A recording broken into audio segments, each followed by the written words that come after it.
بسم اللہ الرحمن الرحیم۔ السلام علیکم۔ حضرت ادریس علیہ السلام ان جلیل القدر انبیاء میں شامل ہیں جن کا ذکر قرآن مجید میں ان کے ناموں کے ساتھ کیا گیا ہے۔ حضرت ادریس علیہ السلام حضرت شیس علیہ السلام کے دور میں نبی بنائے گئے۔ حضرت شیس علیہ السلام حضرت آدم علیہ السلام کے بعد نبوت کے روئے زمین پر نبوت کے امین ٹھہرے۔ حضرت ادریس علیہ السلام حضرت شیس علیہ السلام سے تعلیمات حاصل کرتے تھے۔ حضرت ادریس علیہ السلام حضرت شیس اور حضرت نوح علیہ السلام کے درمیان کی لڑی ہیں۔ حضرت ادریس علیہ السلام سے متعلق روایات میں اختلاف ہیں کہ آپ لا نبینا علیہ السلام کس جگہ مقیم رہے۔ کئی روایات میں ذکر ہے کہ آپ لا نبینا علیہ السلام مصر کے علاقے اف میں رہے، جبکہ کئی روایات میں آپ لا نبینا علیہ السلام کے قیام کی جگہ کوفہ یعنی عراق بتائی گئی ہے۔ حضرت ادریس کے ذریعے اللہ تعالیٰ نے علوم کا خزانہ انسانوں میں منتقل کیا۔ حضرت ادریس علیہ السلام کے متعلق ہی کہا جاتا ہے کہ آپ روئے زمین کے پہلے انسان تھے جنہوں نے کپڑے بننے کا ہنر سیکھا اور سکھایا۔ آپ دنیا کے پہلے انسان تھے جنہوں نے قلم کا استعمال کیا اور علم طب کے ساتھ کئی علوم رب تعالیٰ نے انسانوں کو آپ کے ذریعے ہی متعارف کرائے۔ آپ اللہ تعالیٰ کی انتہائی جلیل القدر انبیاء میں شمار ہوتے ہیں۔ آپ علی نبینا علیہ السلام کی وجہ وفات طبی، والد کا نام یارد تھا اور والدہ کا نام برکانہ۔ آپ پر 30 صحائف اتارے گئے جنہیں صحیفہ ادریس کہا جاتا ہے۔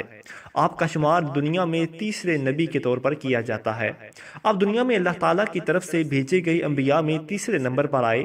آپ کے پیشرو نبی حضرت شیس علیہ السلام تھے، جبکہ آپ کے بعد یعنی آپ کے جانشین نبی حضرت نوح علیہ نبینا علیہ السلام تھے۔ رشتے میں آپ علیہ نبینا علیہ السلام حضرت نوح کے پردادا لگتے تھے۔ قرآن مجید کی 2 صورتوں میں آپ کا ذکر آیا ہے۔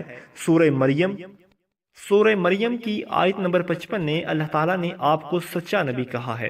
سورہ انبیاء آیت نمبر 85 اور 86 میں حضرت اسماعیل اور حضرت ذوالکفل علیہ السلام کے ساتھ آپ کو بھی صبر والا اور نیک بخت کہا گیا ہے۔ بائبل کے مطابق آپ کا نام ذوق تھا اور آپ یارد کے بیٹے تھے۔ آپ نے 365 برس کی عمر میں وفات پائی اور پھر ما جسم حاقی آسمان پر اٹھا لیے گئے۔ حضرت ادریس علیہ نبینا علیہ السلام کی شخصیت، زمانے اور وطن کے بارے میں مورخین میں اختلاف ہے۔ خاندان و نسب: آپ حضرت شیس کے بیٹے انوش کی نسل میں سے ہیں۔ آپ کے والد کا نام یارد اور والدہ کا نام برکانہ تھا۔ آپ کی بیوی کا نام آدنا تھا۔ آپ کا ایک بیٹا بھی تھا جس کا نام متشالح تھا۔ ادریس حضرت نوح علیہ السلام کے پردادا بھی ہیں۔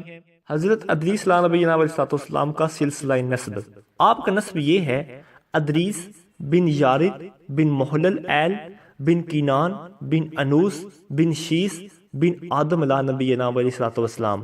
آپ کی ولادت عراق کے شہر بابل میں ہوئی۔ دور نبوت: آپ حضرت آدم کے 500 سال بعد اس دنیا میں تشریف لائے۔ آپ سے پہلے حضرت شیس علیہ نبینا علیہ السلام نبوت کے منصب پر سرفراز تھے۔ نبوت ملنے سے پہلے آپ شیس کے دین کو مانتے تھے۔ آپ پر 30 صحیفے نازل ہوئے۔ آپ کے دور میں انسان جہالت اور بے ادبی میں اتنے گر گئے تھے کہ اللہ کو چھوڑ کر آگ کی عبادت کرنے لگے تھے۔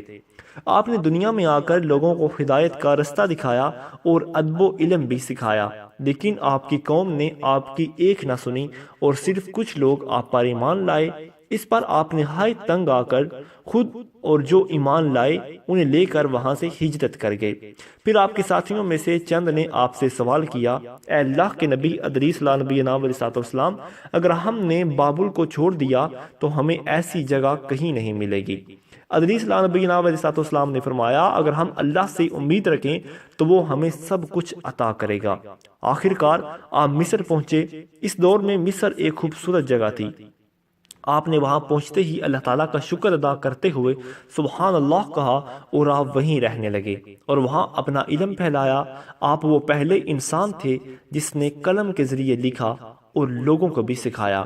پھر آپ نے ان لوگوں کے ساتھ مل کر جو ایمان لے آئے تھے بابل میں برائی اور برے لوگوں کے ساتھ جنگ کی، اور اس میں اللہ تعالیٰ نے آپ کو فتح یاب کیا اور دنیا میں ایک دفعہ برائی کا نام و نشان مٹا دیا۔ حضرت ادریس نام کا مطلب، آپ کا اصل نام اخنو یا ہنوک تھا۔ آپ کا لقب ادریس ہے۔ آپ کو یہ لقب اس لیے ملا کیونکہ دنیا میں آپ نے سب سے پہلے لوگوں کو لکھنے اور پڑھنے کا درس دیا۔ اسی بنا پر لوگ آپ کو ادریس یعنی درس دینے والا کہہ کر پکارتے ہیں۔ آپ نبی علیہ السلام کا ذکر قرآن مجید میں 2 مرتبہ آیا ہے۔ پہلا ذکر سورہ انبیاء آیت نمبر 85 اور دوسرا سورہ مریم کی آیت نمبر 56 اور 57 میں آیا ہے۔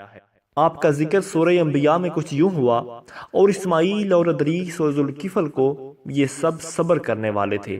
اسی طرح سورہ مریم کی آیت نمبر 56 اور 57 میں کچھ ذکر یوں ہوا، ترجمہ، اور کتاب میں ادریس کا ذکر کر، بے شک وہ سچا نبی تھا اور ہم نے اسے بلند مرتبے پر پہنچایا۔